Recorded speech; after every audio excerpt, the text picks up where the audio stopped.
Blog Talk Radio. Warning. What you are about to hear are the views of Travis Pope and the Oklahoma Tomcat and is not supported by the government. Agreeing with the hosts of this show could cause you to be targeted by the government and government agencies. You have been warned.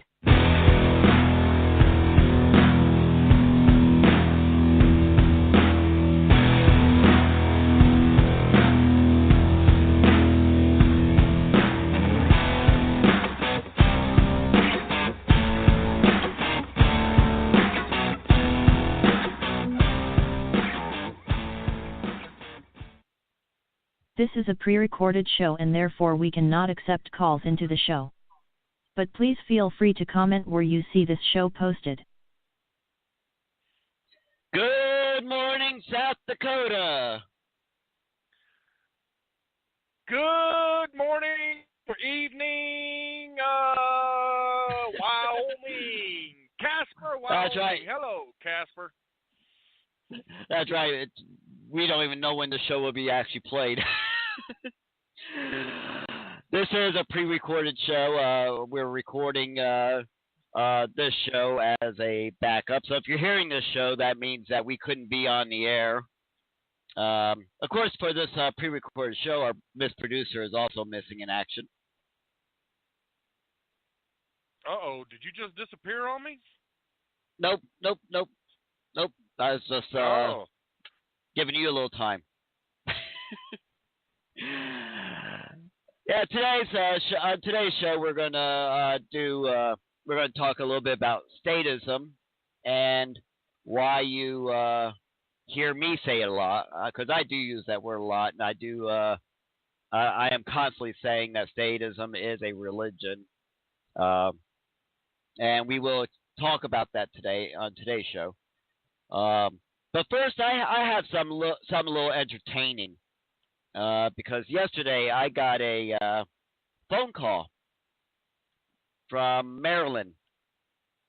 So I answered the phone, and it turned out that it was a scammer. And just to set this up, I have it on.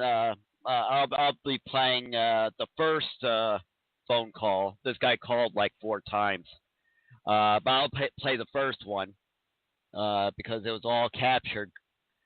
But so I'm sitting, take care of things in the truck and stuff like that yesterday, and got a phone call, and I answered it, and it was a scammer who started to tell me when I answered. He started to tell me that I got a federal grant. Now, normally, I would probably go off on the person because I'm against federal grants in the first place. But this one here, I knew right away he was a scammer.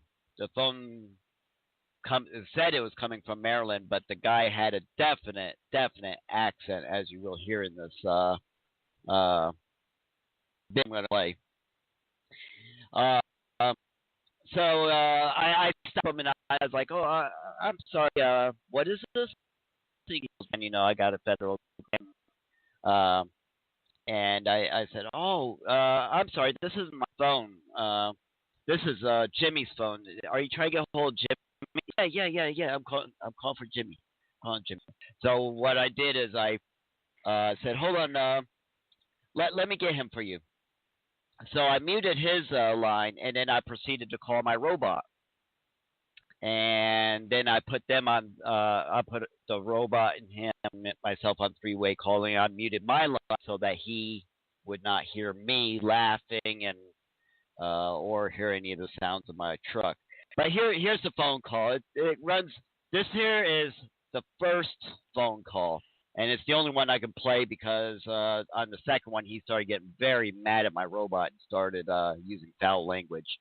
And I didn't feel like rating the show for my for our podcast or anything. But here's this part here. Hello.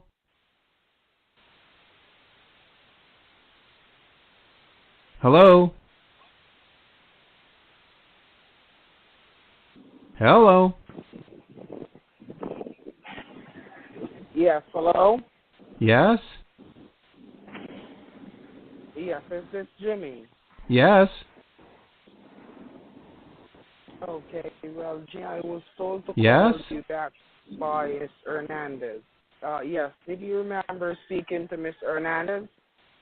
Okay, I'm really nervous about this, so I need you to explain to me, how does this work, and explain it, because I don't really understand. How does this work? Oh, the federal grants that you're supposed to be getting is a $9,000 federal grant.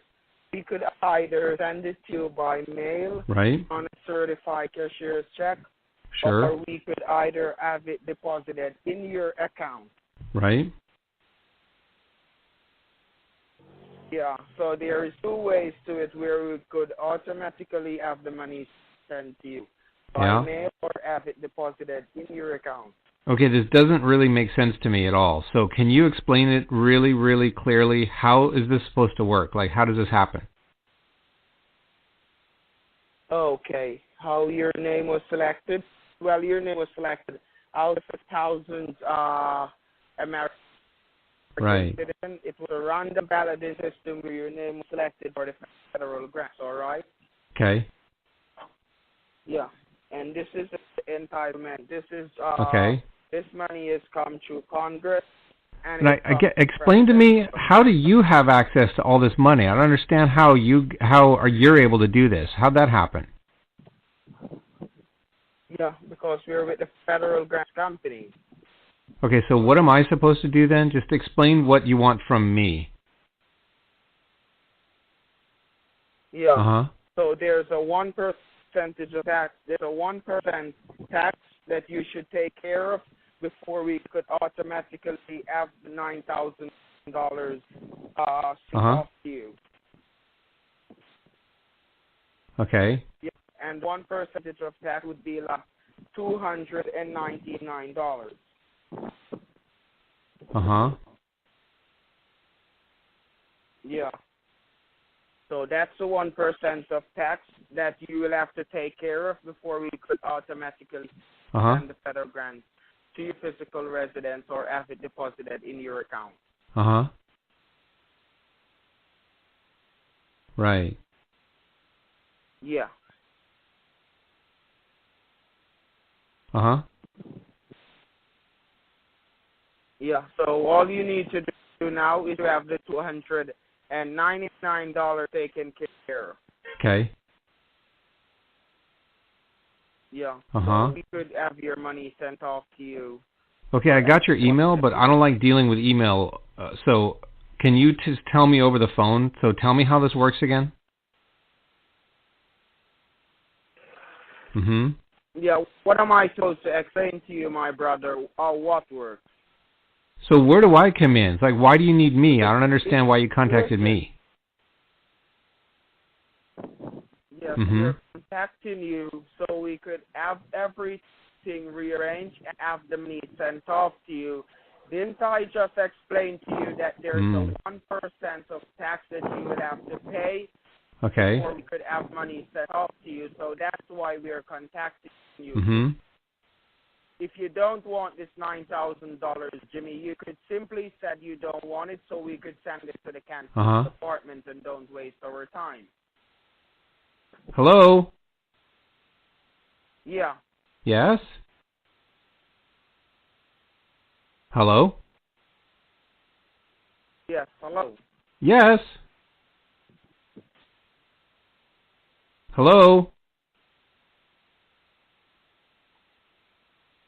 Hello? And he hung up there. Hello?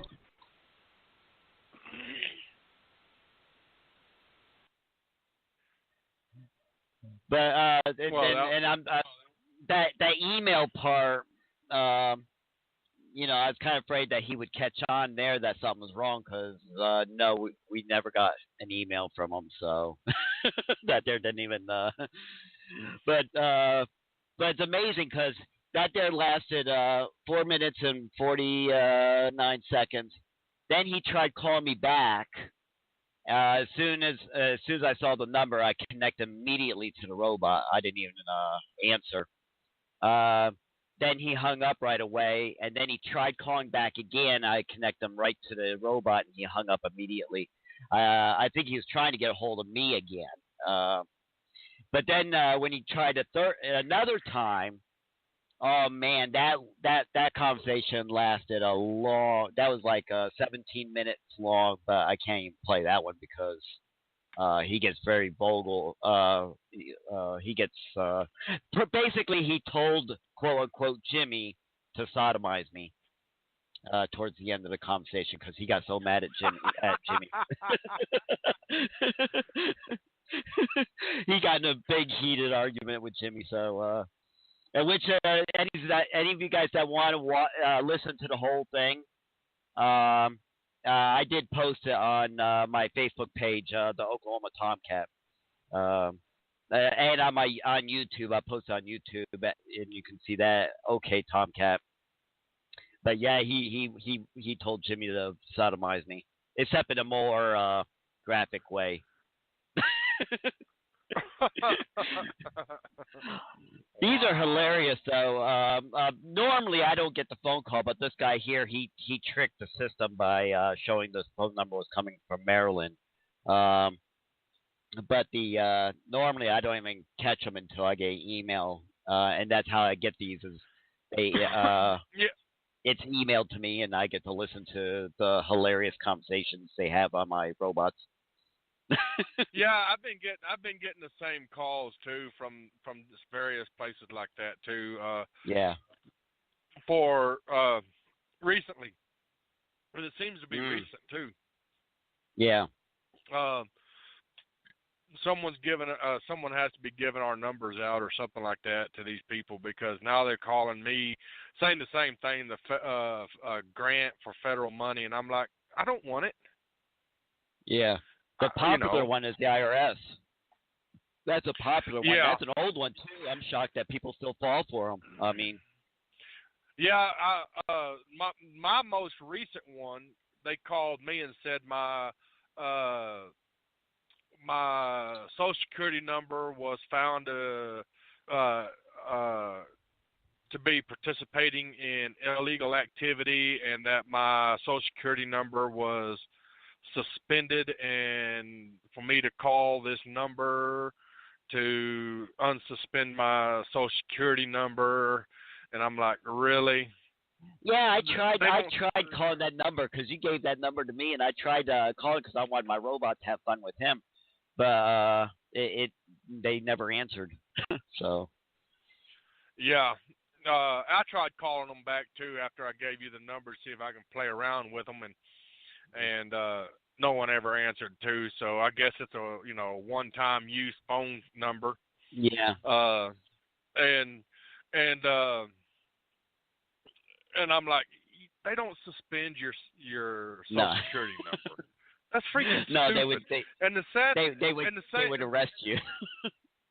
Yeah, and the sad thing about it is that people fall for this stuff. Yeah, they do. I mean, why are y'all falling for this stuff? I mean,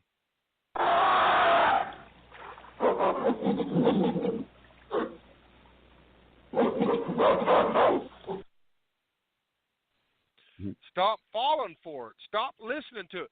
The Social Security Department will send you a letter from them, and most of the time it's a certified letter. Mm-hmm. Okay, it's not just, and so is the IRS.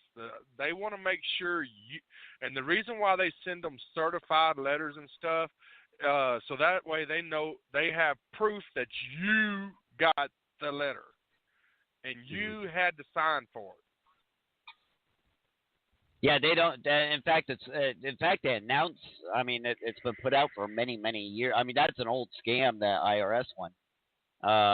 And it's been put out many times that they will never, ever call you. And there's actually a good reason why they don't call you, because phone numbers change a lot. I mean, I'm still getting phone calls from the last person who had my phone number. But so they don't want to contact the wrong person, and risk giving out personal information about you to the wrong person. So I mean, it makes perfect sense on why they're gonna do it through the mail and certified. And I have been contacted by the IRS, and yeah, that's how they do it. They'll mail you a letter. Yeah, and you have to sign for it. Tells you to call them. Yep, and it tells you call them, not the other way around. So. Yeah, and that's another reason why they send them certified letter too. One, they have proof that you signed for the letter because it goes back to them. And two, if they just send a regular letter out there, you may have moved. Yep. Just like a phone call, and they don't need people knowing your business either. You know, you'll get a certified letter. You'll sign that green card, and they'll get that letter. And if they send it to a person who send it to a house that you no longer live at, then they won't get in touch with you like that until you actually you change your driver's license. Mm-hmm. Yeah, and that Social Security one, that there is crazy because no, they don't suspend your Social Security number. They're not going to do that. What they'll do is if there's illegal activity on your Social Security number, you're probably not going to get a letter. What you'll probably get is a visit from the police. Yeah, exactly. There's gonna be a door knocked, probably a couple of doors knocked in from them getting in and stuff like that. They don't. These phone calls are stupid, and people fall. Yeah, that reminds me of something that happened with Miss Producer. She got on her laptop. She got a pop-up message stating that stating there it's the FBI and they have found that she's been viewing underage pornography on her computer and all that stuff.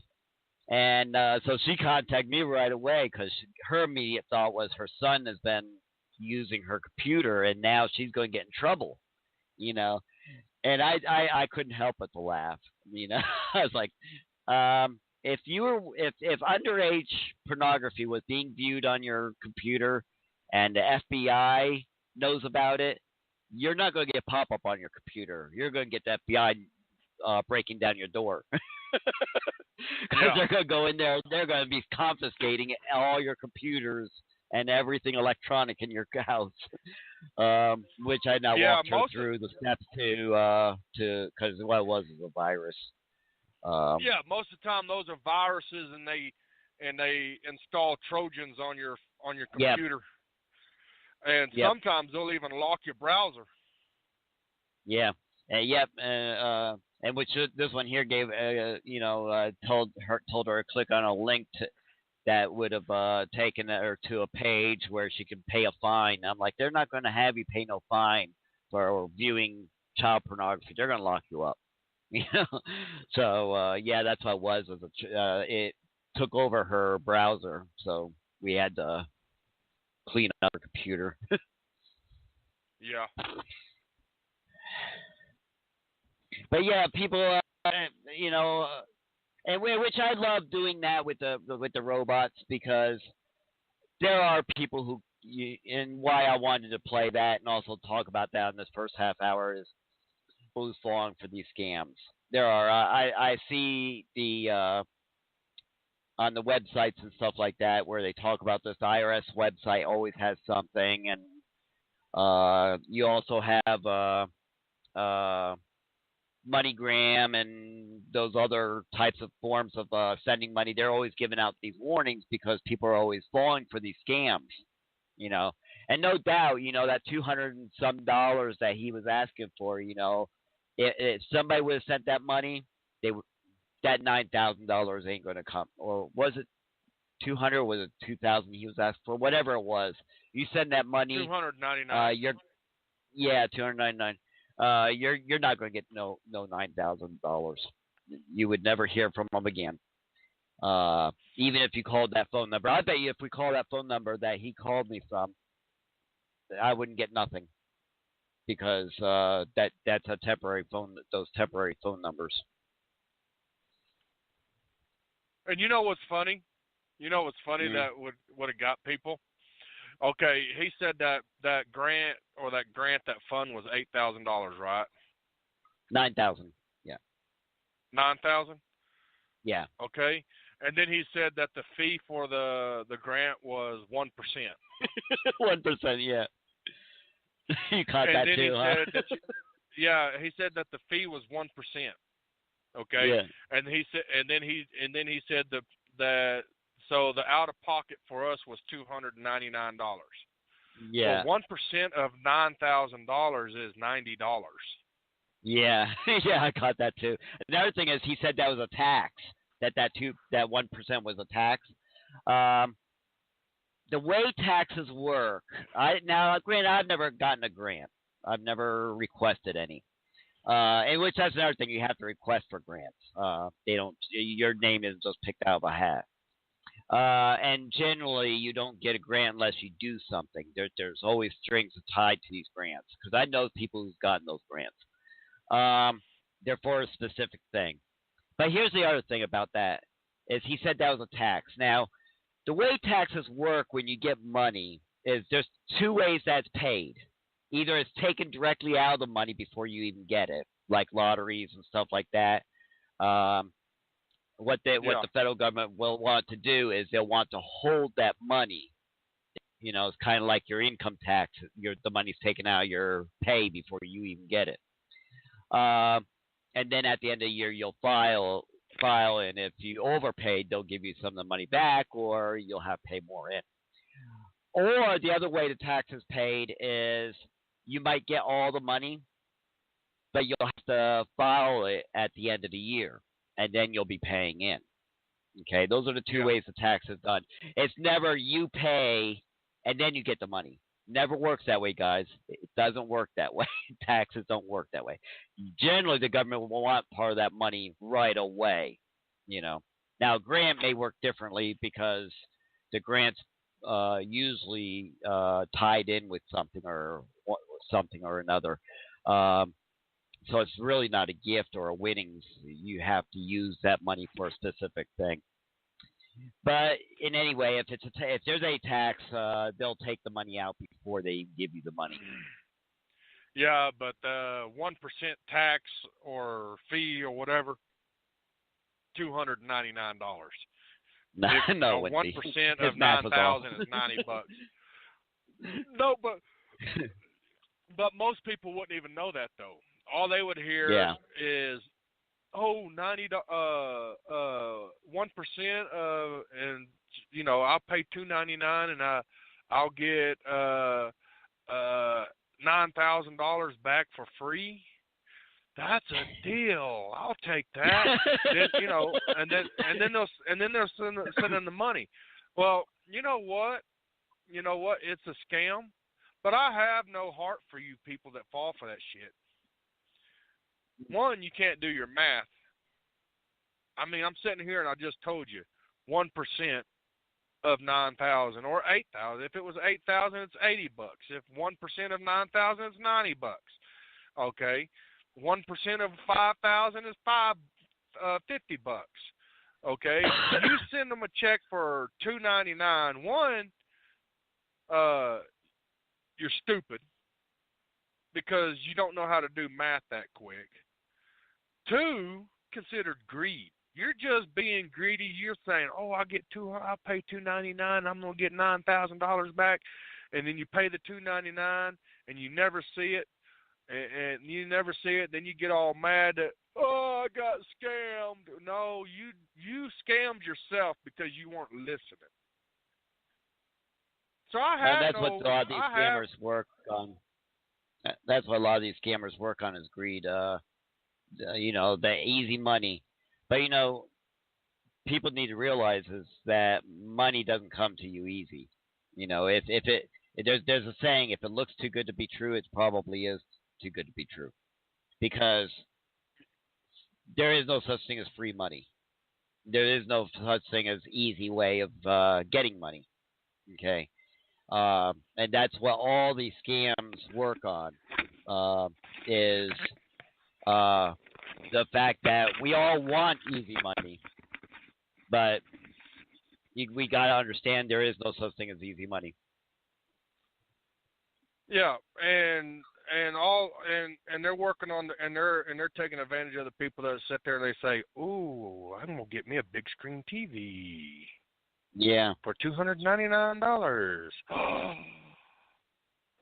Which, if you do that with any type of grant, and I've known people who do this, they'll get these grants, the actual grants, and they'll end up using it on themselves and not using it for what the grant is. If you do that, if you do get a federal grant and you buy yourself luxury stuff in your house, guess what you're going to end up doing?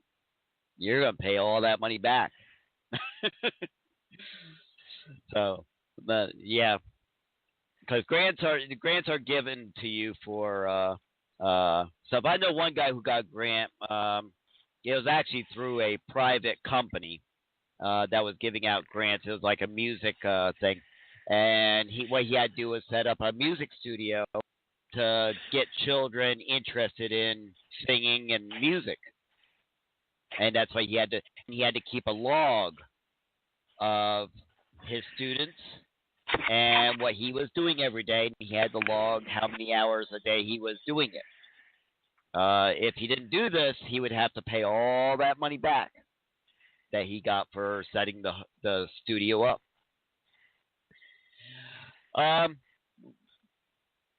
In the trucking industry, or if you're in any type of industry where you travel a lot, chances are you're probably not carrying a firearm.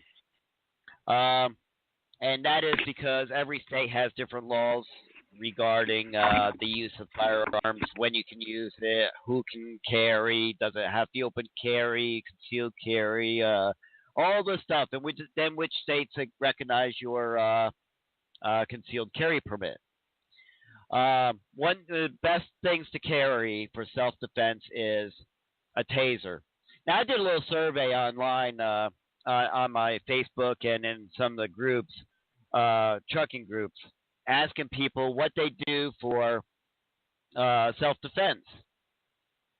And I was quite shocked at how many people were giving all these ideas. Like, for instance, some people were talking about they carry have their tire thumper nearby in the cab, and then you have some people that talk about they have a long flashlight and stuff like that. The problem with all this is the person has to be close to you to use those items. And unless you are like the toughest, strongest man in the world, there's a good chance that you might get attacked by somebody stronger than you or catch you off guard. Then one person told me they use wasp spray. And that kind of threw me back. I was like, wasp spray? And they were talking about, all the it's legal everywhere, and and it fires, so many feet. But there's a huge problem with that. And I looked online, and I saw that there was a email that went around, for quite some time about, the recommendation of always having wasp spray for self-defense. There's a problem, guys. Read the can.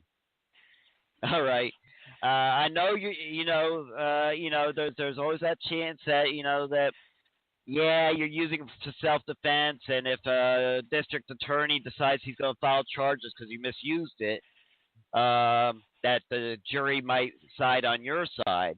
But I want you guys to remember, you're going in some states where even if you are using something in self-defense, if you're misusing the product, the state's still, going to come after you.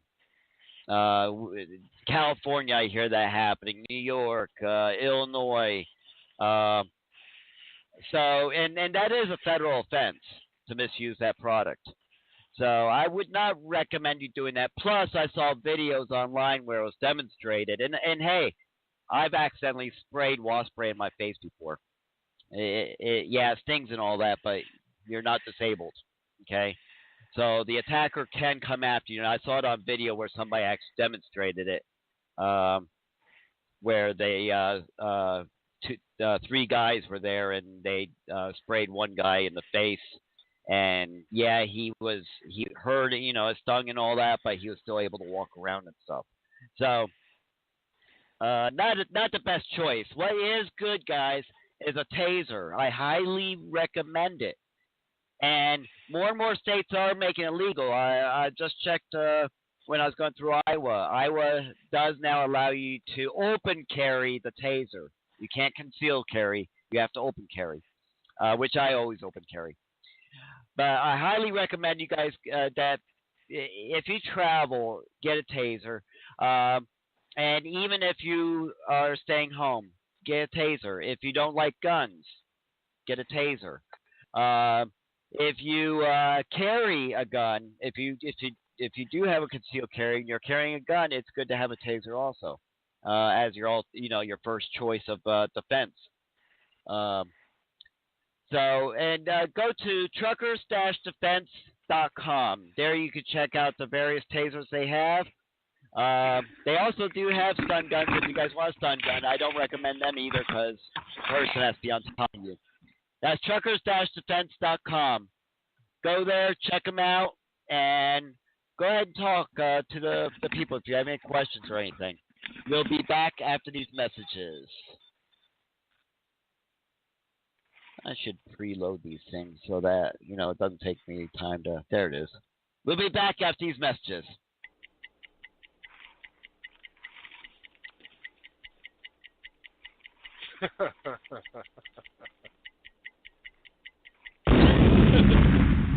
The Liberty National Network. A boy born in Joplin, Missouri was fascinated by anything with wheels and a motor. The odds of him going on to fascinate millions with his talent?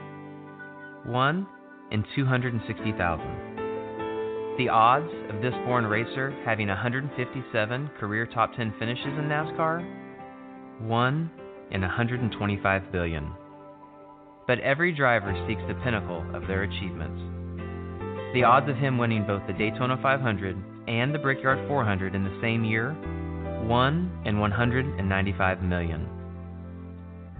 The odds of a child being diagnosed with autism? 1 in 68. I'm NASCAR driver Jamie McMurray, and my niece has autism. Learn more at autismspeaks.org/signs. Early diagnosis can make a lifetime of difference. Brought to you by Autism Speaks and the Ad Council. In today's edition, we have two different stories that involve the incredible power of our Western icon, the cowboy's best friend. Get ready to cowboy up, y'all. Time to ride. For New Mexico combat veterans that have been injured or are dealing with combat trauma, their battles don't stop when they come home. That's why the Express UU Bar Ranch, headquartered in Rayado, New Mexico, is joining a unique and special nonprofit program called Horses for Heroes.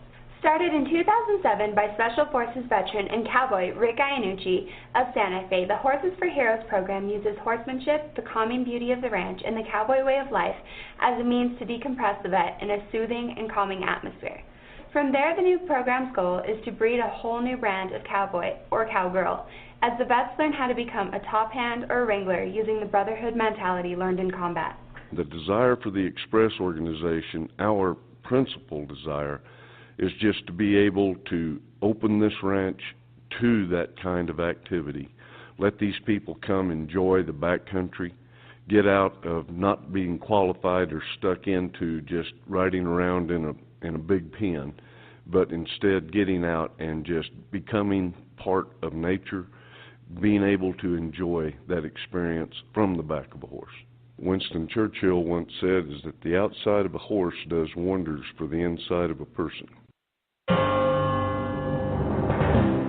Hi, I'm Eric, a student at Hillsdale College. Here is President of Hillsdale College, Dr. Larry Arnn, on natural rights versus entitlements. America was founded on the idea that human beings are born with natural rights, such as the rights to life, liberty, and property.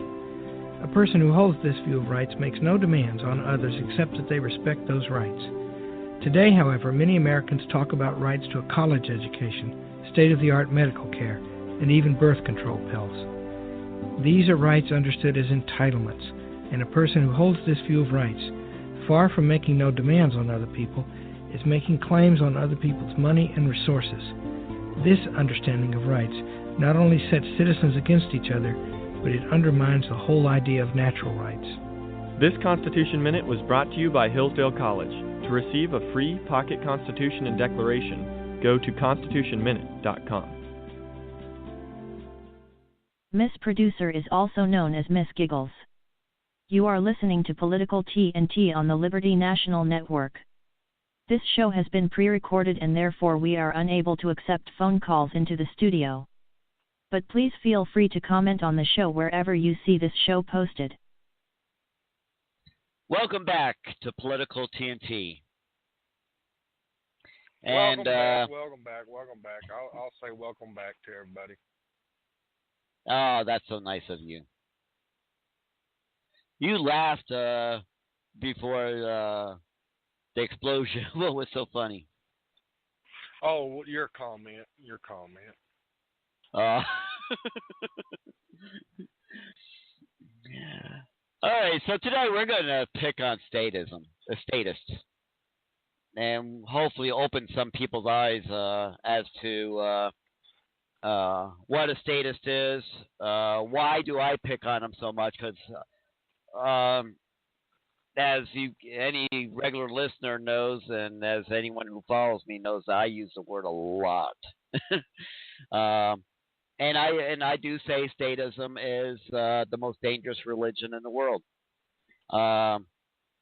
And I've been saying this even before I realized that libertarians, that's some libertarians have said. In fact, it was the person's name Ayn Rand? Ayn Rand? Ayn Rand? Ayn Rand, okay. Even before I realized that it was already has already been said many times. But in fact, it was I said it one time years ago. I said it, and then somebody criticized me of following Ayn Rand, and I was like, "Who's that?" I know, terrible libertarian doesn't know who Rand is. But Ayn Rand, well, A-Y-N. Yeah. Oh, God. This is the people I work with, y'all. This is the people I work with. I know. I should always consult the all-knowing Travis Pope. Well, when it probably comes to pronunciation, I think you should.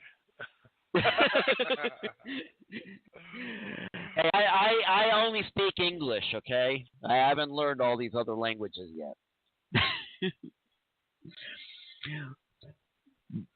But I gotta pick on you sometime. I know. You always pick on me. Oh, you can pick on me back, so it's a mutual. mutual.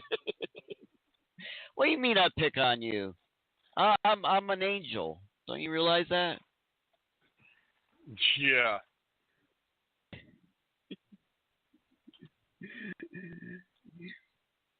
But I guess first we need to educate people on what statism is. By definition, statism is the belief that the state should control either the economic or social policy, or both. And actually, generally, it is both. And this confuses a lot of people in America who doesn't realize the different types of governments, because it says state should control. And in America, because our government is set up as under federalism, that confuses them. They think that a statist is someone who just wants the state to control everything, and that isn't true. Having traveled halfway around the world, been to many different countries, we are very unique in America with the way our government works. Because in many countries, the way it works is you got the federal government, then you got the cities. That's it. Okay, and often the government is referred to as the state. So in America, statists are people who want the federal government to actually become the state and to control everything. And we don't. Our government was not set up that way. Our government was set up as is a federal under federalism, which is where you have the federal government, which is supposed to have very little control, very little power, only what's stated in the Constitution, and the states are the ones that actually have more power. But every state also has a constitution too, which they're supposed to follow, and many of them don't. So that's what statism is. Anything to add to that, Travis? Mostly everybody that we ever talk to are statists. Yeah. Sadly, here is one way you can tell how many statists are in the United States. Take a look at the popular vote and who the majority of the people voted for. If they voted for Republicans, Democrats, they're statists. So that there speaks volumes in my book anyway.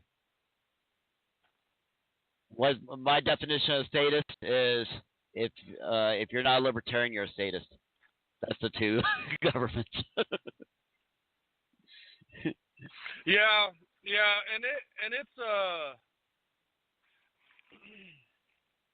and it's getting pretty bad about that.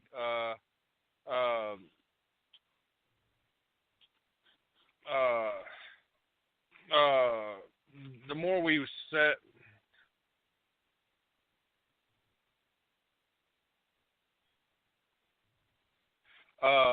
We see it every day when we talk on Facebook and stuff like that. Even people go, well, that's just social media. I'm not just talking about social media. I mean, I sit back and I listen to these people in the truck stops and in restaurants and stuff, and I listen to them. I don't say a lot of stuff sometimes unless they really get me going. But other than that, I normally don't say a lot. I sit back and I watch them talk about all this other stuff, bans and stuff like that, and let me tell you, you're surrounded by them, and the sad part is that they don't know what they're doing because they're brainwashed into believing that. Yep, and what's sad is even the people who claim they're for limited government, you talk to them enough and you find out that no, they're not. But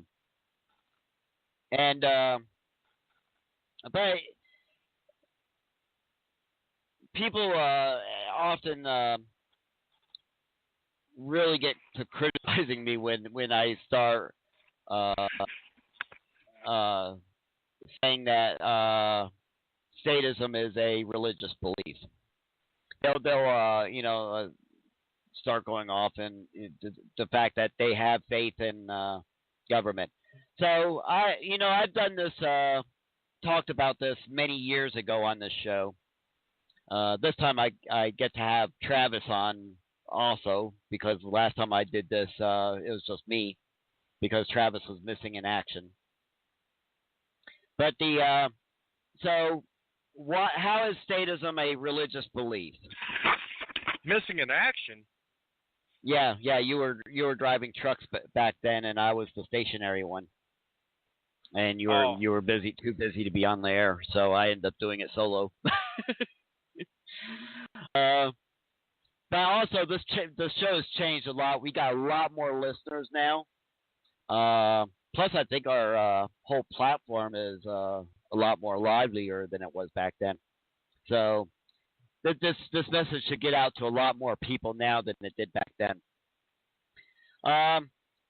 Statism as a religious belief. First of all, what does every religion, whether you're talking about Christianity, Muslim, Jewish, no matter what the religion is, what is the main thing that's required for all religions, and that is faith.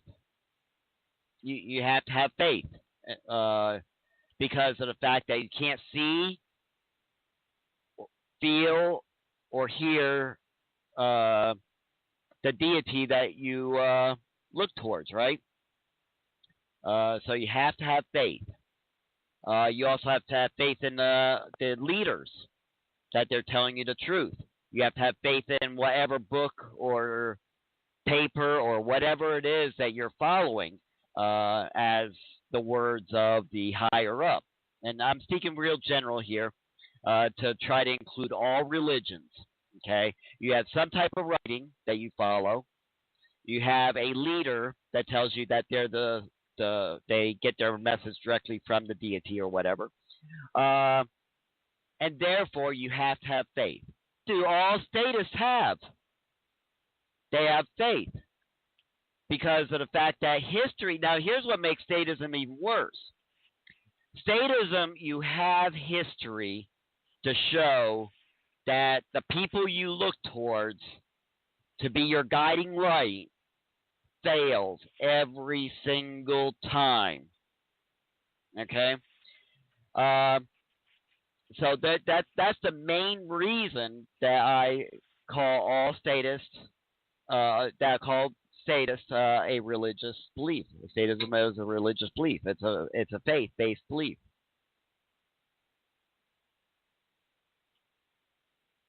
What's the other thing that all religions have? They've got their deity, or in some of them it is a human, a supreme person. What do all statists have? They've got their political leaders that they look towards as their gods. Currently, you got Republicans worshiping Trump. Prior to Trump, you had Democrats worshiping Obama. No matter what these elected leaders do, no matter what they do at all, statists will justify, they could be doing something. In fact, I bring up the debt a lot. The fact that we're still plummeting in debt, and statists will always justify it. Back when Obama was doing it, all the Democrats lined up behind Obama in the debt. Now, what do you have, Travis?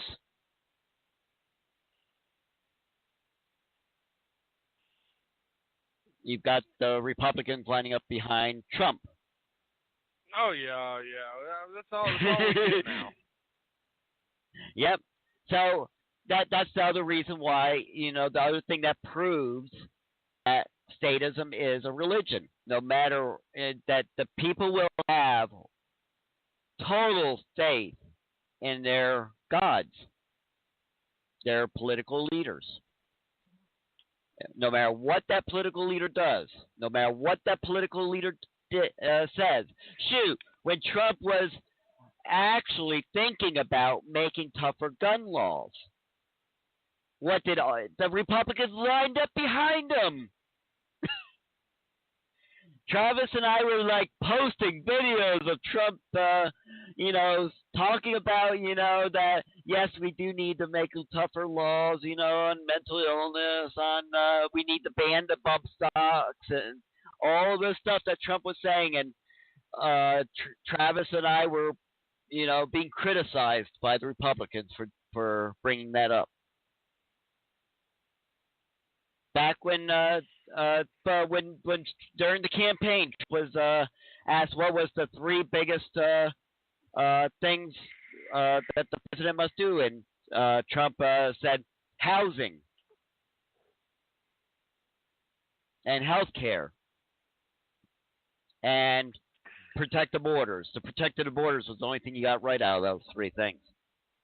And Republicans still lined right up behind him.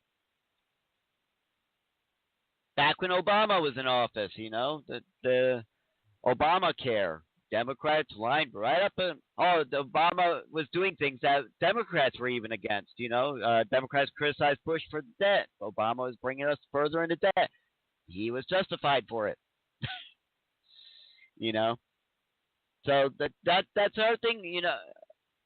How can you guys it's one thing to support these elected leaders when they do good. And if you're a Republican and you back Republicans generally, okay, you're a Democrat, you back Democrats generally. I back Libertarians generally. But I'll tell you something, and I'm sure Travis is right behind me on this because I know Travis very well and I know how he feels. If a Libertarian gets elected and does something that Libertarians are, that grow government, for instance, because Libertarians are against growing government. If a Libertarian gets in office and he makes a law that infringes on freedom, Travis and I will be yelling from the top of the roofs for him to stop. We will criticize him right on this air. We will criticize that Libertarian. Yeah, we don't focus just on one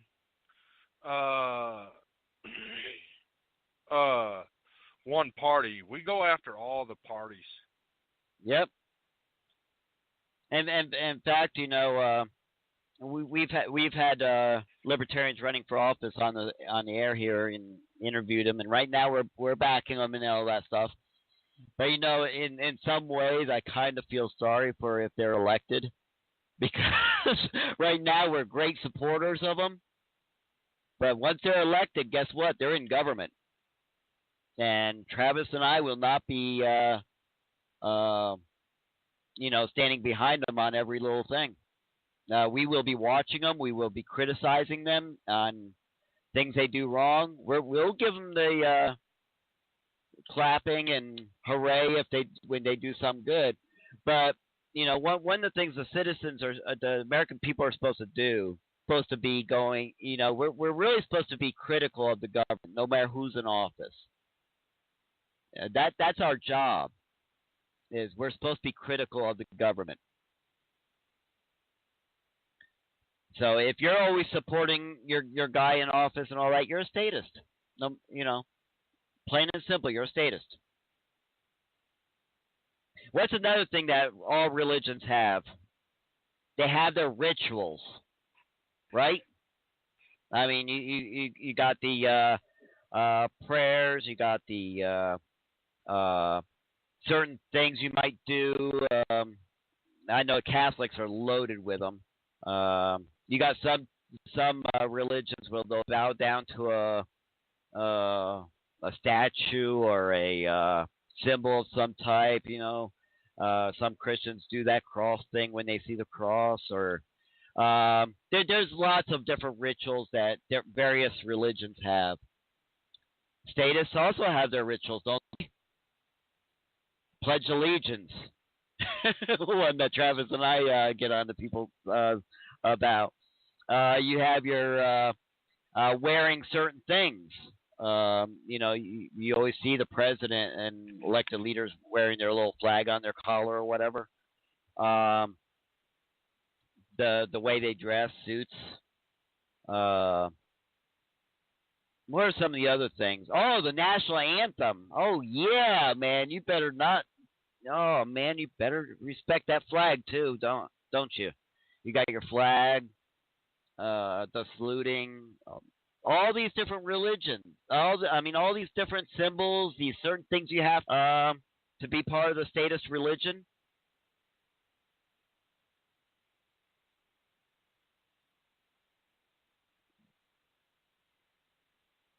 So, and another proof that statism is a religious belief. Statism is bad. Even the Christians have become more statist. There's like, take for instance Nike right now. Nike is going through a lot of hell right now from a lot of conservatives and stuff. And I just read a story just a few days ago. A pastor of a church during service tore up or burnt or something like that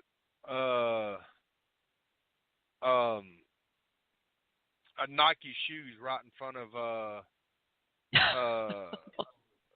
the congregation over this Kaepernick. Now, I thought church was about God. I thought the church was about Yeshua. I thought the church was about right living. Oh, wait a minute.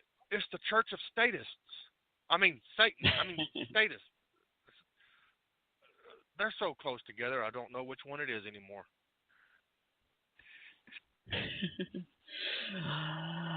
All right, before we go on break, because I played that angry cat sound for a reason. But before we go any further on that, as many of you know, Travis and I, because we've mentioned on the air many times, if you guys follow us on Facebook or Twitter or any social media, you guys know that Travis and I have changed our diet and living a much healthier lifestyle now, which is one of the reasons why I, have taken on sponsors that promote healthier lifestyle and healthy eating. One of the things websites I want you guys to check out is livepure.com/PTAT. That's Papa Tango Alpha Tango. You go there, and what you're going to see is a lot of healthy nutritional supplements and waters and all that stuff. Because in the hectic lifestyle, Travis and I are truck drivers, and let me tell you something, eating healthy on the road is very, very difficult, extremely difficult, and can get very expensive, okay? And therefore, I do have supplements on the truck. And one of those supplements, by the way, is a greens. Greens, you can find that on the website there. It is by Pure. Greens is ground up vegetables and fruits. Super vegetables, super fruits. Or I guess you call it super greens and super fruits. And the great thing about this is that it contains no added sugar, and even the sugar that's naturally in the vegetables and fruit is taken out. And that makes it so that even diabetics can take it. And what they have in there is stevia, which stevia does not, it's all natural. It comes from a plant. You guys can look it up. Stevia is very good for you. And it doesn't increase your glucose level in your blood, which is what us diabetics have to watch for, is glucose. But if you go there and you check out everything that's on that website, okay, look through all the stuff, and if you order from there, you're going to see already on there that the price has been knocked down, okay? For all of our listeners, you get a reduced price on these products. So go to livepure.com/PTAT and check them out. We'll be back after these commercial breaks from our sponsors. Yes, we need money.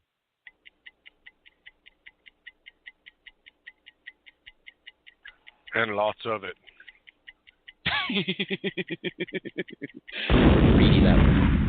The Liberty National Network. Where do you want to go to lunch? I'm having a stroke. Did you hear what I said? I'm having a stroke. Why aren't you answering me? I'm having a stroke. When someone is having a stroke, they may not be able to say it with words, but their body language will tell you loud and clear. Look for FAST. F, face drooping. A, arm weakness. S, speech difficulty. T, time to call 911 immediately. Know the sudden signs. Spot a stroke fast. Visit strokeassociation.org. Brought to you by the American Stroke Association and the Ad Council. You may have doubts about healthcare sharing. I know we did. We studied literature about Samaritan Ministries, but we feared that it was just too risky. Instead, as our health insurance premiums went up each year, we would increase our deductible to reduce the premium. And then the inevitable happened. We had to use our insurance. We had a medical need that included tests, doctor visits, and even outpatient surgery treatment that totaled over $7,000, and it was all out of pocket. It took us 3 years to pay off, even after several of our healthcare providers reduced their charges. And we finally took a leap of faith and joined Samaritan. Each month, we get to give to an actual person with a medical need. We pray for them and put them in the hands of the Lord for physical, emotional, and financial strength and healing. There's no way to fully express that pleasure and joy. During the first year we were members, we had a medical need, and it was all provided for, and the strength, peace, and healing from prayer. Last year, our son was injured on a mission trip 1,200 miles from home. The bills for the emergency room, doctors, stitches, and prescriptions totaled $5,300. But every last cent was provided for. In fact, last year we had 2 more needs, and each time our Samaritan family came through. I worked in healthcare for 10 years, from front desk through billing. I would recommend Samaritan instead of any insurance product out there. Insurance has no assurances. In fact, it seems everything is written in such a way that there will be no assurance at your time of need. We just wish that we had trusted in God's provision sooner. It is such a blessing to come alongside our brothers and sisters in Christ and share in each other's healthcare burdens. And there's such a peace and joy knowing that God is answering our prayers, bringing healing and providing for our needs.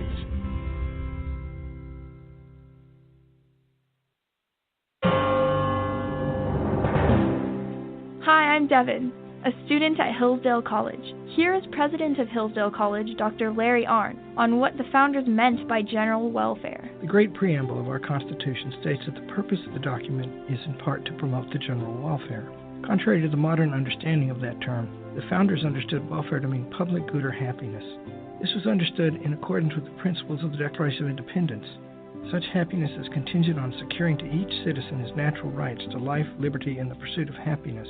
Because this requires the government be limited, the powers of the federal government were enumerated, and local matters were reserved to state authority.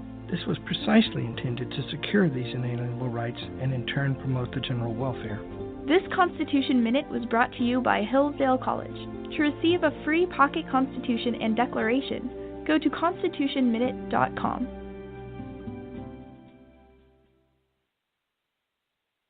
On what the founders meant by general welfare.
The Liberty National Network.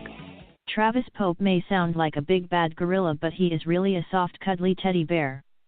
You are listening to Political TNT on the Liberty National Network. This is a pre-recorded show and therefore we are unable to take phone calls into the show. but please feel free to comment about the show wherever you see this show posted. Welcome back to our show. Welcome back.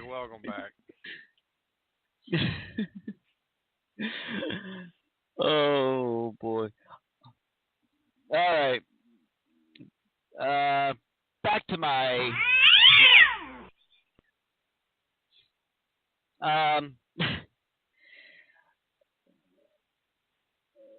that got me so. I mean, on one part I wanted to laugh because it was so stupid that what you were talking about with what that church did, that pastor did. But on the other hand, it really does illustrate the directions that some of our churches have gone. Because number one, mixing politics, and I get that, because I openly admit one of the things that really steered me towards being a libertarian is my Christian belief, and that is the fact that we are not to force other people, to live the way we believe we're supposed to live. Okay, that should even be in Christians. But when it comes to patriotism, I do have a problem with churches getting into that. I have a huge problem with the churches getting into that, because this I'm about to get some Republicans very mad at me.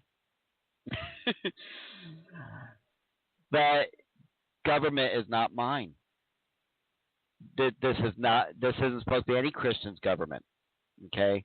Now we follow the laws, as long as the laws does not have us do what God tells us not to do, prevents us from doing what God tells us to do. But this is not our government. Not at all. His name is Pastor Mac Morris. Wanted to take a stand. I'm looking at the article here. Preaching in front of his Mobile, Alabama congregation on Sunday morning, positioned just to his left of an American flag, he declared that he was sick and tired of the way clothing brand Nike had, in his view, disrespected America and its people. He goes on, he says, the first pair of jogging shoes I wore were Nike jogging shoes, he told his congregation. That was in the early 80s. I've been wearing Nike jogging shoes since 1980. I got news for you. I bought my last pair of Nike shoes. He produced two branded items, a Nike wristband and a headband. Then he cut them up right there at the pulpit. His audience's response, applause. Morris's actions are part of a larger trend among conservatives in recent weeks who have been destroying Nike products to protest its selection of controversial quarterback Colin Kaepernick, who famously, we already know about his stuff, refusal to stand for the national anthem. So, I mean, that goes with your statism. Statism need a church. Religion needs a church. Needs a building to go to. I mean, they need a place to congregate. Yeah. So here they are congregating.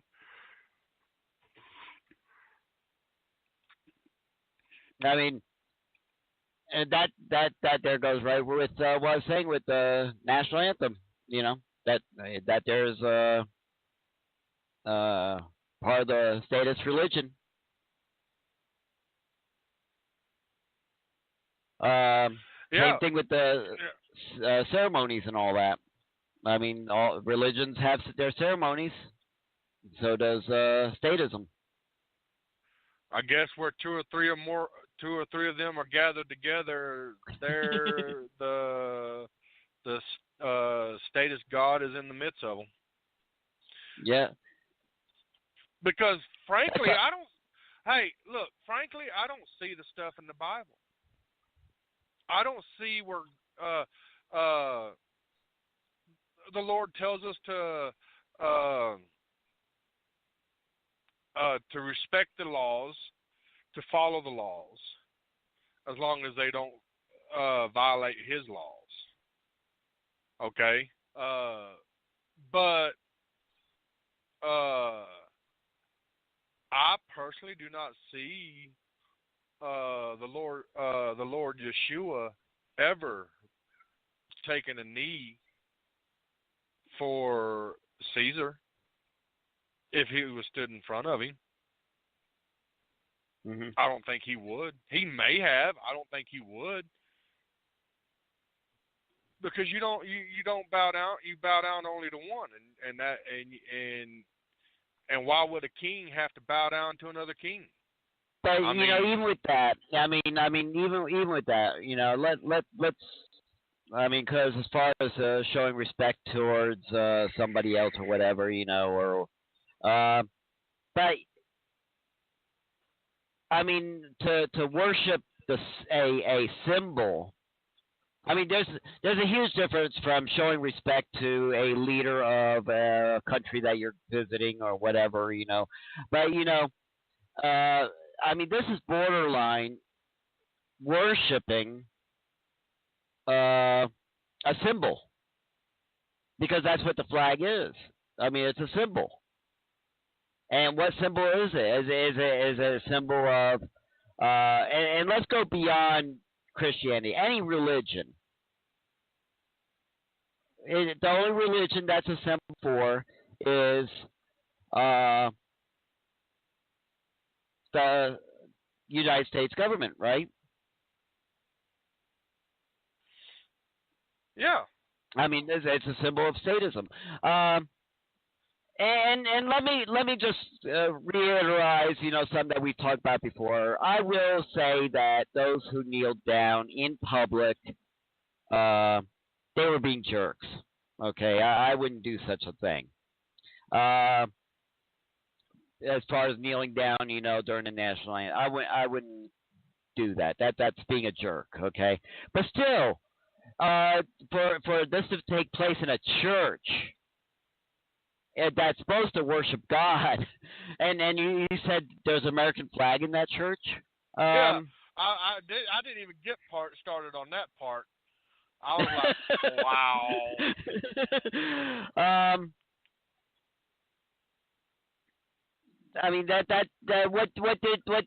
What they're doing is they're treating the American flag and the national anthem, which is a ceremony, a ritual, and a flag that's a symbol, just like how a lot of Christians treat the cross, right? And just like how, name the religion. There's thousands out there that have different, but it's a religious symbol. If that doesn't prove it, if what Travis just read does not prove how eminent, somebody kneeled during the national anthem. Several people kneeled during the national anthem. So what? Let them kneel. In fact, to me, them kneeling kind of makes it look more religious, doesn't it? What does in most cases when you kneel before something, it's submission. Well, it's kind of what we're seeing right now. Here, I'm gonna throw a little monkey wrench in your little thought process here. What we are seeing is two different denominations fighting against each other. Yeah, all right.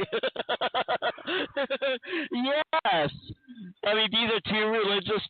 It's like the Christians and the Muslim, right? A lot of different religions fighting against each other. That's what this is. Two religions fighting against each other.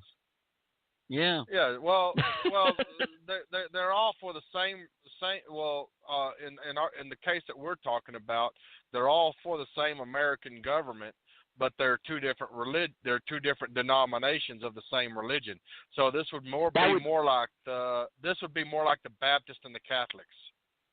Yeah, actually, what you're describing there sounds more like Republicans when Republicans and Democrats fight against each other, two denominations. Yeah. Yeah, that's what I'm saying. Because they're both statists. Yeah. They're both statists. So they're. Yeah, Baptists believe one way and the Catholics believe one way, and they fight each other over who's going to hell and who's not. And so this is two denominations of the same religion fighting against each other. Man, I'm good. Yep, I'll give you a little credit there. So like I said, I don't see. And you know what? I would be willing to bet that right beside that that American flag, or on the other side of the stage where that pastor was standing, I would be willing to bet that they also have the Roman flag of Caesar, who was told to take this sign and conquer this symbol. Do you know which one? You know which one I'm talking about? The one that's white and blue.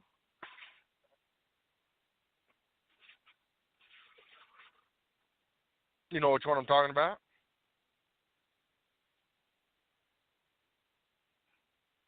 Uh-oh. I think we lost our host.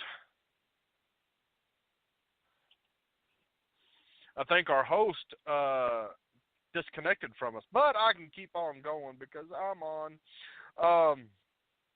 But what I was talking about, he'll be back here in a second. He always comes back. Well, I wouldn't say always comes back. But Christian flag.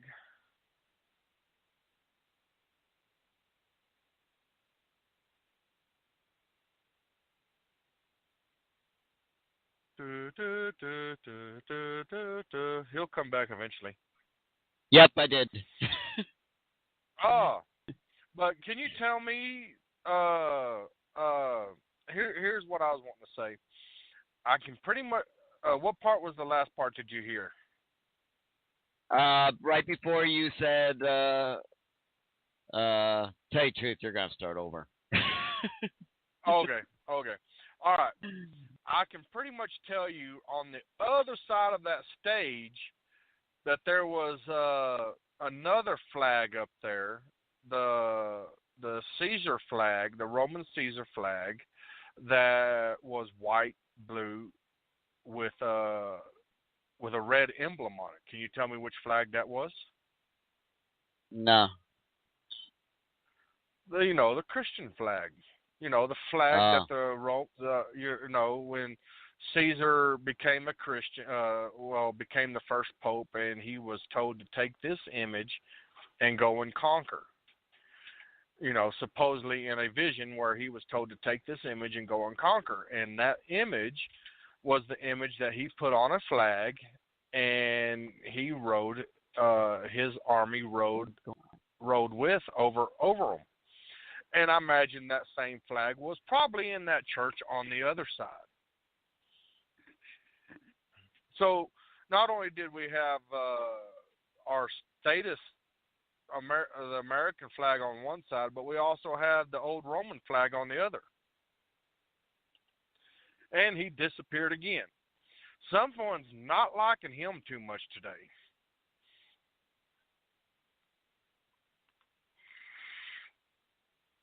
But still, like I said, we still got two status flags, one on each side of the podium.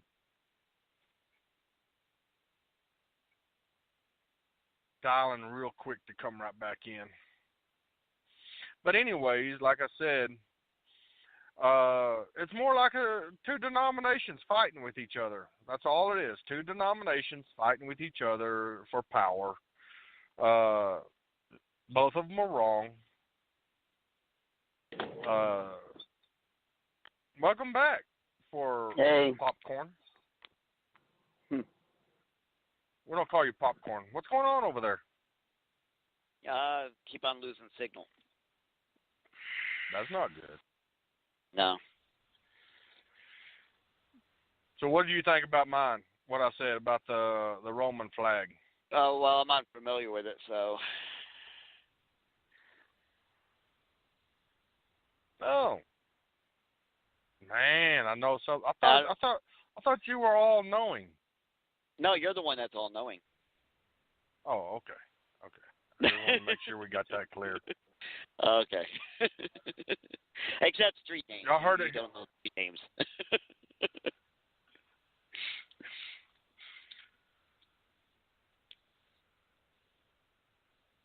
I'm going to let you finish so you can get your word in before you disconnect again.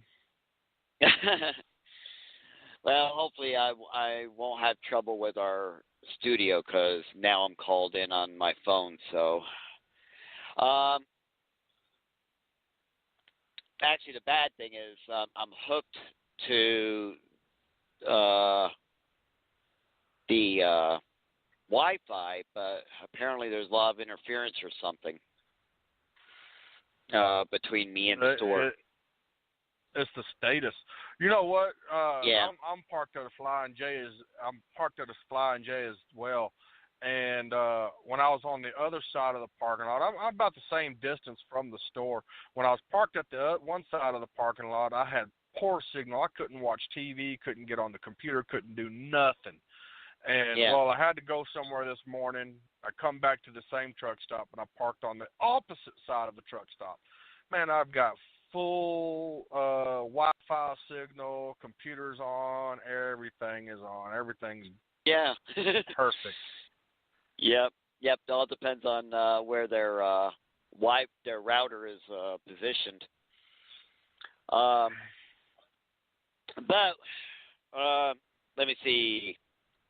Yeah, when we come back, I will. What we'll talk about is why do we say statism is the most dangerous religion of all? When you go around and you ask people, which religion is the most dangerous religion? Everybody will talk about a particular denomination or religious belief or something like that, and not think about, just how dangerous statism is and how dangerous the government is. When we come back, we will talk about that. And also my little trick that I do with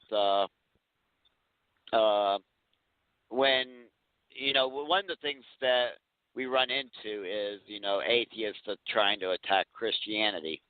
And I won't encounter, them on that level there with Christians against atheists or vice versa, because actually I'm not against atheists. I don't care if you don't believe nothing. But I generally end up exposing the fact that they actually do have faith in something, and that irritates them. But also another thing that Travis and I have talked about this before on a previous show, and Travis pointed out the fact that when someone gets into a religious hard debate and stuff like that, I generally back down. And one of the big reasons I do that is because someone's belief does not affect me one bit. So to me, it's nothing, So what? Go believe what you want. Go do whatever you want.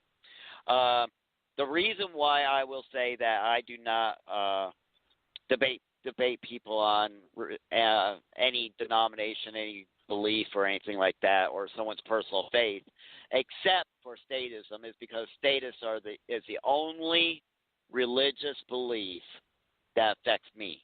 And that's why I get into these big, huge debates against statism, and why once I've determined someone's a statist, I generally go off on them. I end up going all Psycho on him. That didn't even work. Dang it.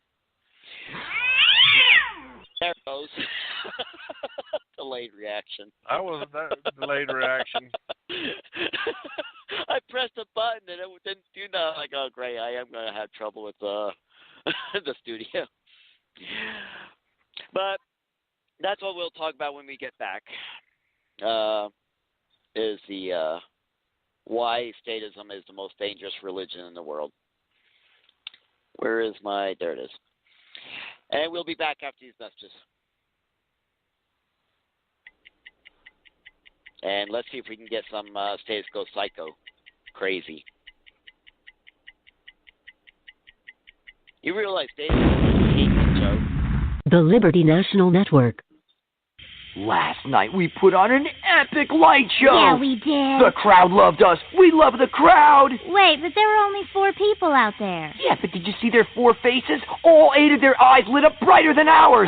And we're fireflies. Yeah, we are. Hey, that one girl, she looked like she'd never seen glow-in-the-dark like this before, and we invented glow-in-the-dark. Yeah, we invented it. And we're going to be out here every night rocking out our light show at a forest near you. Woohoo! So come check us out. Check us out. And bring your kid, all ages show. Oh, but don't bring any of those glass jars, because they make us kind of nervous. Yeah, and I'm super claustrophobic. Whether you're rocking their world or they're rocking yours, some memories never fade. Come alive with the forest.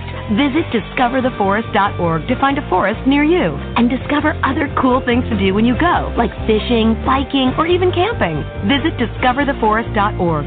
See you later! Yeah, see you soon. Brought to you by the U.S. Forest Service and the Ad Council.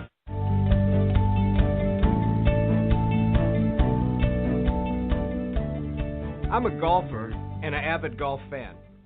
Jack Nicklaus, Lee Trevino, Gary Player, Johnny Miller, and Tom Watson were golfers from the 60s and 70s who greatly inspired me, but the one I admired most was Arnold Palmer. Palmer was an aggressive, go-for-broke golfer.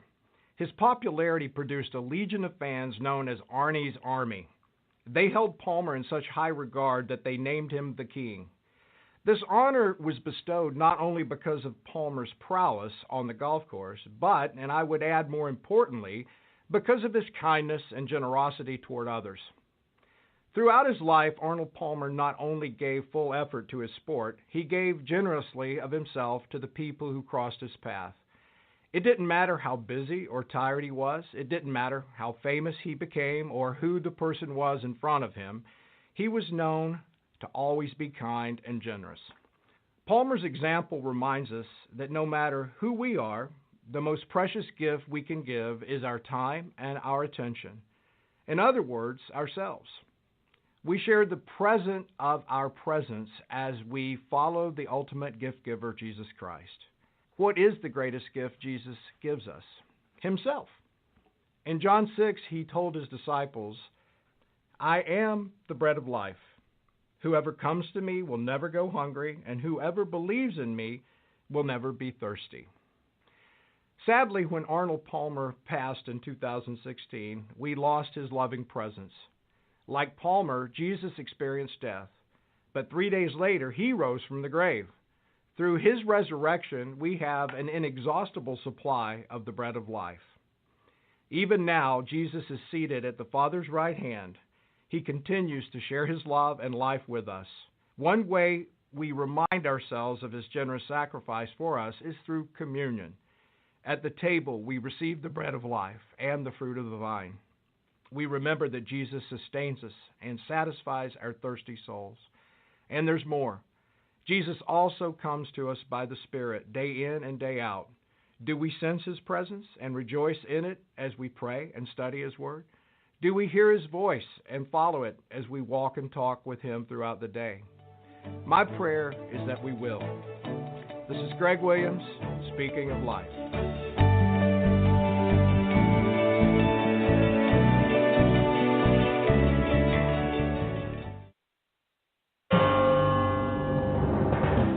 Hi, I'm Stephen, a student at Hillsdale College. Here is President of Hillsdale College, Dr. Larry Arnn, on the enduring importance of federalism. Many in Washington today have grown so accustomed to centralized bureaucracy that they think of federalism as old-fashioned, kind of like fife and drum music. Those who wrote the Constitution saw federalism as a vital principle of free government in a large republic. The division of power between the federal government, state governments, and local governments would serve as an important protection against tyranny. The founders also understood that while the federal government is essential for national matters like foreign policy and defense, governments closer to the people were far better suited to oversee local matters. As we see in the problems that result from centralized bureaucracy today, there's nothing out of date about the founders' argument for federalism. This Constitution Minute was brought to you by Hillsdale College. To receive a free pocket Constitution and Declaration, go to constitutionminute.com. The Oklahoma Tomcat thinks he is a big bad cat, but he is really as harmless as a kitten. You are listening to the Political TNT on the Liberty National Network. This is a pre-recorded show, so we are unable to accept phone calls into the studio.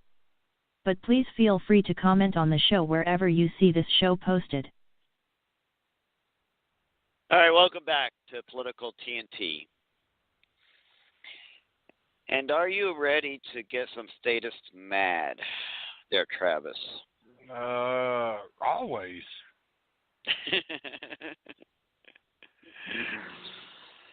And both Republican, if you guys haven't figured it out yet, both Republican and Democrat are statists.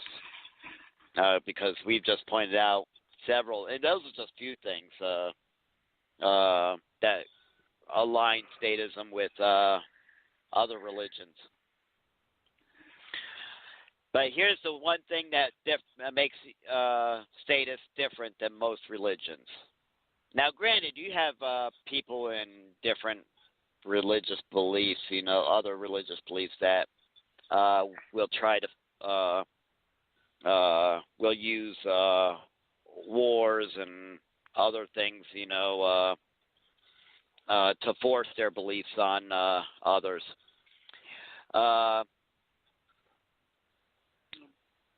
But all statists force their beliefs on everyone else, every single one. I've heard it many times.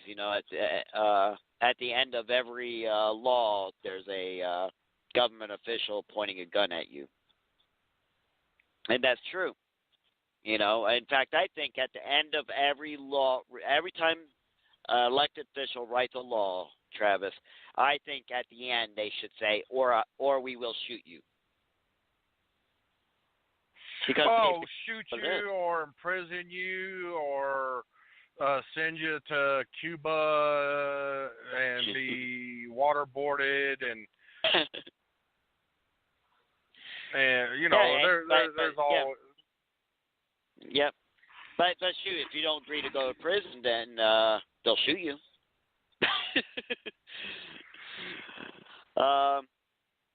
So I mean, there's a gun. That's why I always say, that statists, they use the government's guns to force their belief on you. Whether it comes to their environmental beliefs or you can't eat what you want, smoke what you want. Basically, if the people, if the status is against something personally, they're going to force it on you. And they will use the government's guns to make sure you do it. And that's what makes them so dangerous. Let's take a few of our beliefs there, Travis. Let's give them an example. I have personal beliefs about what marriage is.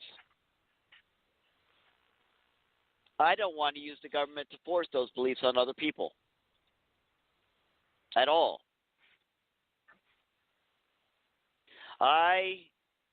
You've heard many times on the show between Travis and I'm against drugs. I will never, ever use the government to force that belief on other people. If you want to do drugs, do drugs. I don't care.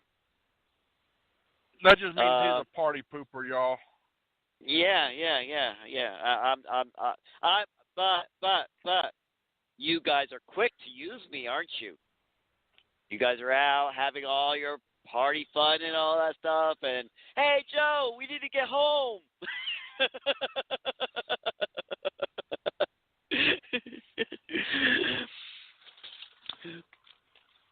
Don't let Joe tell you all that because, well, he used to drink too, so he Yep, used people too. yep. I also used to do drugs. I used to do all kinds of drugs.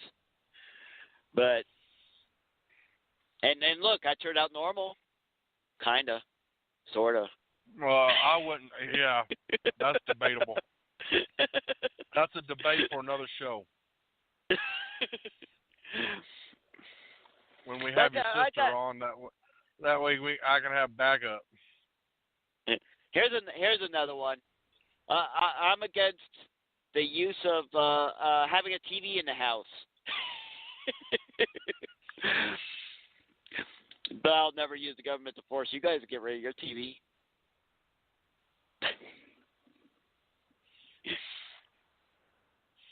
Joe's against having electricity in your house. He's a Mennonite. A Mennonite. I'm not a Mennonite. Yeah. But we both Travis and I have our beliefs on how family should run, what people should be or should not be doing. But we'll jokingly say that we're government should do this, government should do that, but we would never vote for it. Yeah, Trump should make what was the last one me and you was making a joke about? Shoot, I can't. I had to do something with the trucking industry, I believe. Yeah. But see, we're so status that we can't even remember what we want Trump to do. Yeah, that's how serious. That's how serious. Yeah, that's how serious we are. Oh, that's what it was. That it would be mandatory for companies to pay detention time after 1 hour. Yeah, that was one of them. I think the last one was a tarping. Yeah, tarping stations. That every company have hoists for their tarping station to hoist up the tarp. See, we can't even remember long enough to be able to send in the petition. Yeah, that's our problem. Yeah, after 1 hour, all companies, no matter what, you have to pay detention time if we have to sit there for more than 1 hour waiting for your slow asses to get us loaded. Yeah. And joking, we say that jokingly. We do think that the company should pay us detention time, but we don't think it should be forced. Right. But I think that if a company doesn't want to pay detention time, then as drivers, we just stop going to them. Yeah, see, that's the beauty of the freedom of. Yeah, and here's the reason why. Because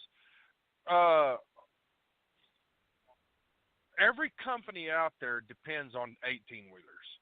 Y'all depend on us to move your freight. If your freight doesn't get moved, then you're not going to make any money. And y'all get paid by the hour. We get paid by the mile. We're not making any money if we're sitting there at a place. And a lot of the places that we have to deal with is pipe companies, where we have to sit. Let's see, last Monday it was, or something like that. I sat 4 hours at one. I had to get loaded at two places. I sat 4 hours at one and 6 hours at the other before I got loaded, fully loaded. And I don't get paid for none of that sitting. While they were getting paid, they got paid hourly wage for that stuff. I didn't get paid that day for all that sitting. And it ain't right. They should have to pay. And I think that if companies I think companies should make this. Look, if our guys have to set over an hour, you got to pay them. And you would see these companies start speeding up their act. They'd start getting you loaded and getting you out of there before that hour is up, or at least 2 hours up, because they don't want to pay you. They don't want to pay. Well, that's something I would be fine with. Get in there and get me loaded and get me out, so I can get on down the road.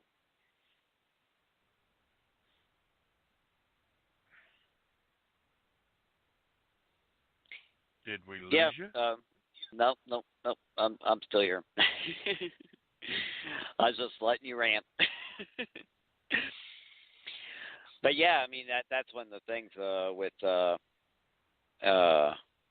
that we're stuck with the trucking industry, and see here's one of the things with the the whole thing with those who have faith in government, because I mean tied along with that.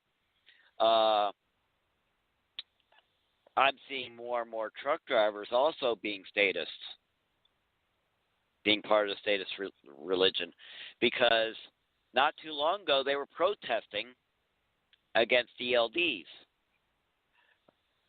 But what was real funny about that is when I read through the demands that the truck drivers were wanting, they were asking for more government. Who's the one that put ELDs in the trucks in the first place? That's the crazy thing is, we're supporting the statist gods wanting to save us, but they're the ones that's hurting us. They were wanting the federal government to set regulations on pay, set regulations. That works real great, because the federal minimum wage has worked real good at making sure everybody has enough money to live on, right? So now truck drivers are wanting the federal government to, control the amount of money that us truck drivers make. Rest breaks. Oh, yeah, that 30-minute rest break really helped us out, didn't it? Helps me out all the time, doesn't it? Help you out there, Travis? Yeah. And then, Travis and I make fun about the detention time, wanting, the federal Trump to make a detention time mandatory. Wait, do you realize that was part of the truckers? I mean, what they really put in that petition was detention time mandatory, that the federal government makes it mandatory.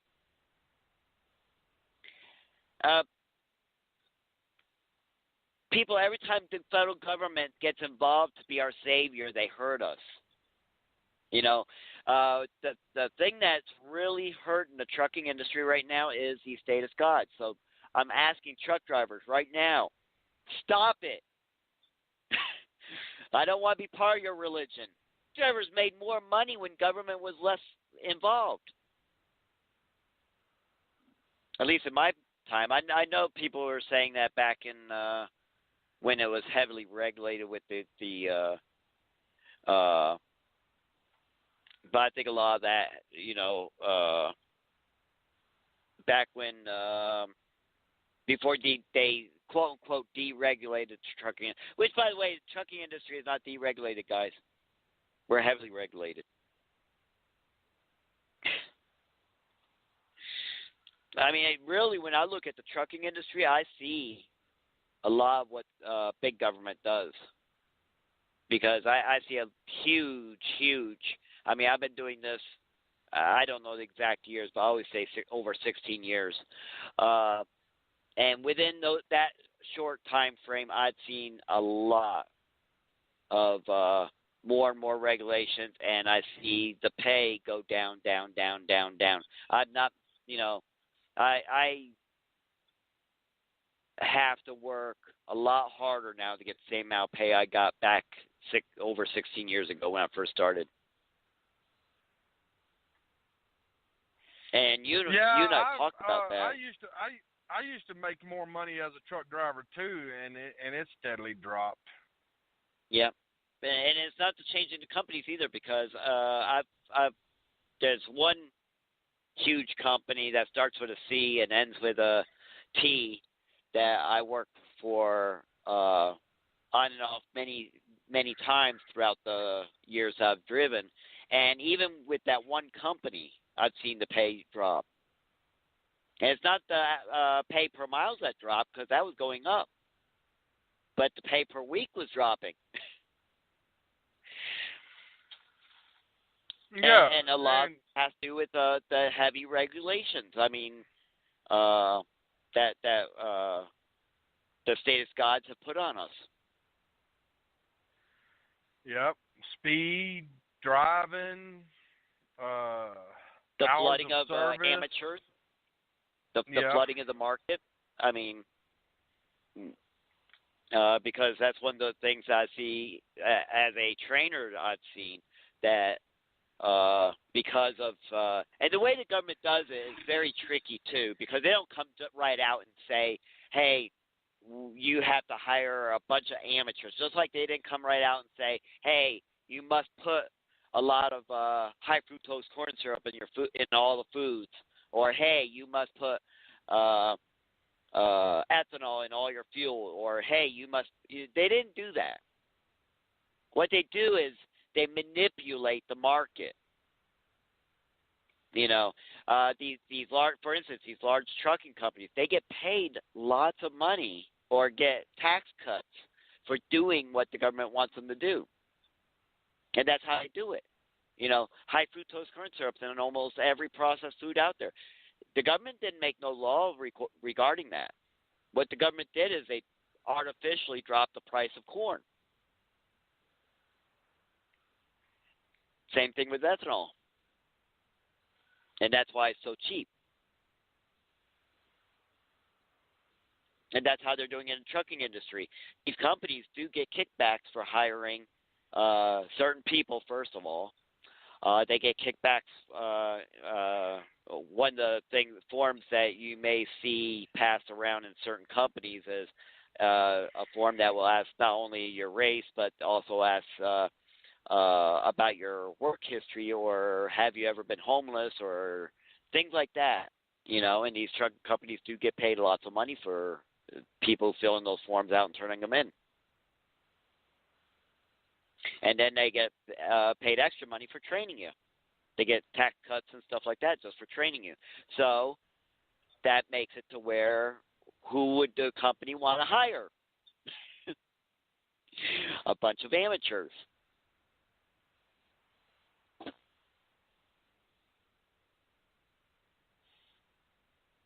Or they'll shoot you. No, I added that part.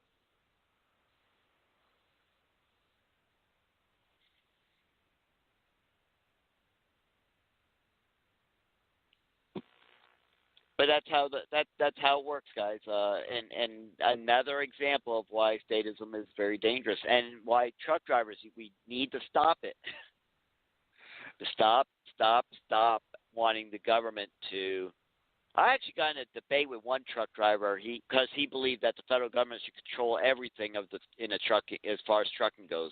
Do you believe that, there, Travis? Yeah, that's crazy.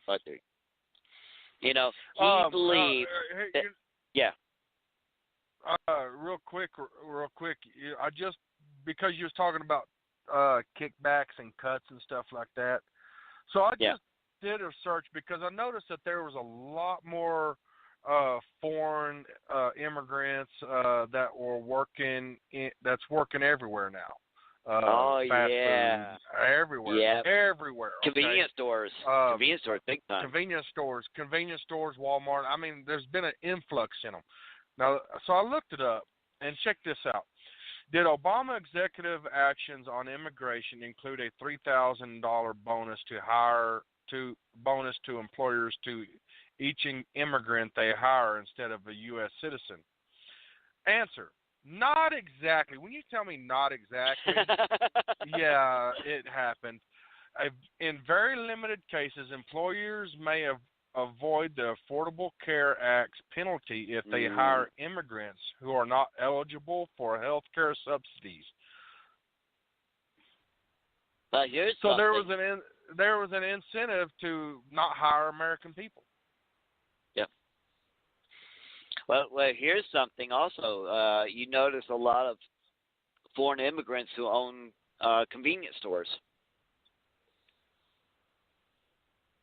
That there is because of the federal government giving them grants.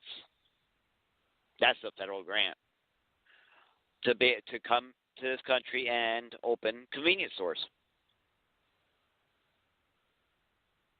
So yeah, I mean, there's the federal government has a lot more power to be able to make people do what it wants.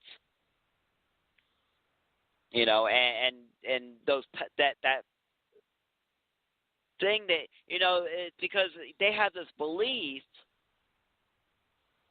in how things should work or how things should go or what people should eat and what people should buy, and instead of coming right out and passing a law on it, they are able to manipulate it through tax cuts, grants, and other financial incentives to make people. It's just like the whole thing with the cash for clunkers. They used the money that the federal government has, and this is why another thing why the federal government, why statism is the most dangerous religion. The federal government has lots of ammunition, lots of firepower, and lots of money to make people do what they want you to do, to fuse on other people. What my church does, what Travis Church does, what any of these other religious organizations do, that only affects those people. And that's why I'm like, hey, believe whatever you want, okay? But if you're a statist, I am dead against your religion. And that's why I will debate you on it. I will argue with you on it. I will, crazy on you about it. It's because your religion affects me. Because you guys use your gods, I don't know, what would a religious church or cult call the law enforcement inside their religion? Your law enforcement, the deacons. Your security. Yeah, there you go. All right, I got it now. Okay, I make note. Law enforcement are the deacons of the statist religion. There you go. All right. Your deacons, to force your belief on me. And see, that's the thing. Every church, every religion has their rules. Yes, they do. Okay, and I've heard atheists criticize, Christians don't believe in, they'll make you do this. They don't make you do anything, okay, unless you're part of a cult, which, by the way, statism is a cult. My church doesn't make, we have a list of things that we're supposed to do and we're not supposed to do, yes. But they don't make me do it. No, I don't have to do it. All right.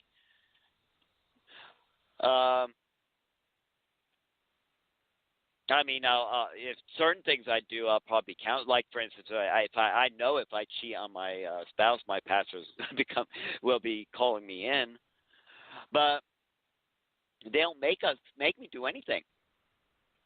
Never ever has my pastor pointed a gun at me. No, but he points the hells of fire at you. My pastor's never thrown me in jail. We don't have like a little prison in our in church. No. Hey, we can become Catholics. We can become Catholics, and at least we'll just go to purgatory. Hey, yeah. I mean, we can do whatever we want, we can do what we want, live how we want, and we'll just go to purgatory, and eventually we'll get to heaven after purgatory. I mean, even the strictest church, religious church I know of personally, they'll kick you out of the church. That's the strictest one I know personally. I mean, I hear of different ones, but as far as me personally knowing one, the worst I've ever heard of was, they'll kick you out of the, you'll be excommunicated. Travis, so what's the strongest one that you personally know that you've actually been to? A strict church? Yeah, what's the strictest? What's their biggest punishment that they give out that you personally know, not that we've heard, because I know there's many that I've heard that's worse. Well, if you show up to church and you know you're not supposed to be doing right, and your pastor knows about it, you'll probably be part of that sermon for the day. I know many and churches everybody, that. and everybody in the church will know it's you that he's talking about. And then you'll start hearing, yes, amen, amen, yes, yes. You might even get a couple of nudges from other people. Like, he sure did preach good today. What did you think about that? So they shame you. You're like, yeah, they publicly shame you. They don't come right out and tell it, but they'll put you through the ringer there. The Holy Ghost conviction ringer. There's one I gotta say this real quick. There's one I went to where somebody had premarital sex, and they gathered all the deacons and deaconesses around to pray on the person. So I guess that's our shaming one. So our show's about to end, and so real quick, you can find out everything about us by going to www.ptat, that's Papa Tango Alpha Tango.com. .show. That's www.ptat.show.